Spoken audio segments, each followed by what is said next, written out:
What are the most expensive repairs on a house? If you're a homeowner looking to fix up your own house or an investor looking to take on a project for a profit, what are going to be the most expensive repairs you need to look out for? Here I'm going to give you our top 5 that we see the most in San Antonio, and these are the places where I see people get hurt the most by not factoring in the right cost. Number 1 is going to be the foundation. We have a lot of foundation issues here in San Antonio, and the cost to fix them can be quite a bit. It depends on a lot of factors. Is it a pier and beam home? Is it a slab foundation home? How big is the house? How many piers? What's the degree of damage that you need to fix? If you're just going to guess on a number, and I would get several bids if you don't have a lot of experience in this area, but on a pier and beam house, it's going to be several $1,000s, factor in $4,000 or $5,000, maybe more if you can tell that the house is way off. On a slab foundation home, you'd better start with $10,000 as your rehab estimate for your project and then go from there. But get multiple bids, because I've seen foundation bids come back $30,000, $40,000, and you don't want to get a surprise like that if you're planning out a rehab project. Number 2, major plumbing. This is not like a small leak or a small leak in a pipe or changing out the faucet. Most of these major plumbing repairs and the big expenses are going to be in the sewer line, so the water going out of the house. Where we see that happen a lot is in combination where the property is moved and now you have cracks in the sewer lines.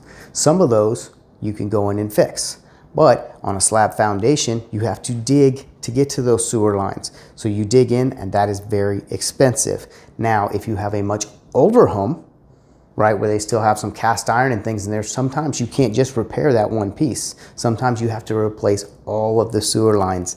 All of the sewer lines is very expensive. If you know you're going to have major plumbing issues, start with several $1,000s. If you know you have much older plumbing and are going to have to replace all of those lines, you need to factor in probably $10,000 to replace those sewer lines under a slab foundation. Number 3, roofs. Roofs can be a little tough to judge because it's going to depend on how old it is, how big it is, how much your pitch is, and what type of roof you want to put on there. On the smaller homes, most of the time you can factor in about $5,000 for your roof, and then as your house gets bigger, obviously that number is going to go up, or if you're using like a product like a metal roof or things like that. Other things that you want to look out for is under the roof. It's a really old roof, and say you're inside and you can see where it's leaking through there. It's probably been leaking a while, which is going to affect the decking. That's the wood that the shingles or whatever it goes on top is going to go on top on. If you have to replace the decking and replace the shingles in the roof, that's going to be additional several $1,000s to do that. So if you see where you know that this roof has been leaking for years and years and years, you've got to factor some of that into your cost. HVAC. It's another big one. Heating, AC. If you're going to have to replace that unit, start with several $1,000s. But also where people, I think on the rehab side, miss a lot is they say, oh, well, the last one I did, it cost me $5,000 to replace this unit. Great. Well, now we're putting in a new unit in a house that's never had HVAC in it before, so it doesn't have the ducts. So now you've got to start with your units, but you've also got to put in the duct work. And you also need to look at your electrical, because those electrical panels probably weren't set up to carry that much load.